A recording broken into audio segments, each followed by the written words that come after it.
আইনের কথা বলেন আসিফ নজরুল সাহেব।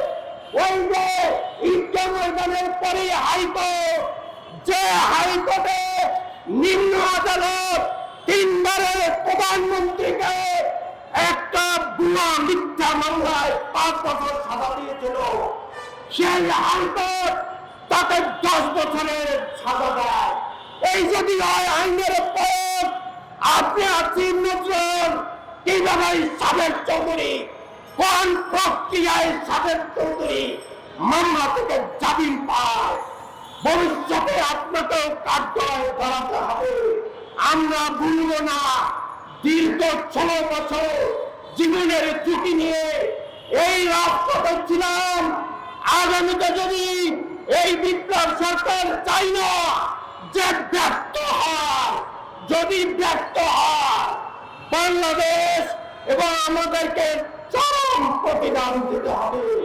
আমি চাই জনাব ইউনূস সাহেব, আপনার বিশ্বে আপনার সুনাম আছে, অতএব এই সুনাম আপনি অক্ষুণ্ণ রাখেন। আপনার জানে পাবে যারাই আছে তারা সবাই আওয়ামী লীগের প্রেতাত্মা।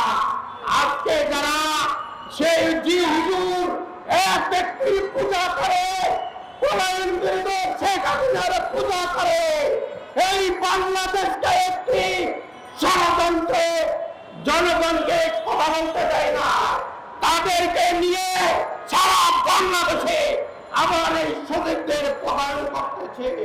জনাব ইউনূস সাহেব, আপনার খেয়াল রাখতে হবে, আইনের প্রতি যদি শ্রদ্ধা রাখেন, কিভাবে ওই বুড়া বদমাশ ওবায়দুল কাদের পালিয়ে যায়, 625 জনের জবাব দিতে হবে। এরা আপনাদের সহযোগিতায়, স্বরাষ্ট্রমন্ত্রীর সহযোগিতায় তারা বাংলাদেশ থেকে পালিয়ে গেছে। আপনাদেরকেও কাঠগড়ায় দাঁড়াতে হবে।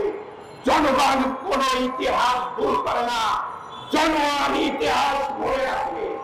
আর কথা বলে না, পরিশেষে একটি কথাই বলেছে, আপনাদের সংস্কার দরকার নাই। জনাব তারেক জিয়া কর্তৃক রাষ্ট্র কাঠামো 31 দফা যারা ঘোষণা করেছে, ওই 31 দফার ধরে আপনারা রাষ্ট্র কাঠামো করেন। একটি জনগণের সংযুক্ত এবং জনগণ যার ভোট সে দেবে, সেই নির্বাচন দিয়ে যার জনগণ থেকে পেয়ে দেয়।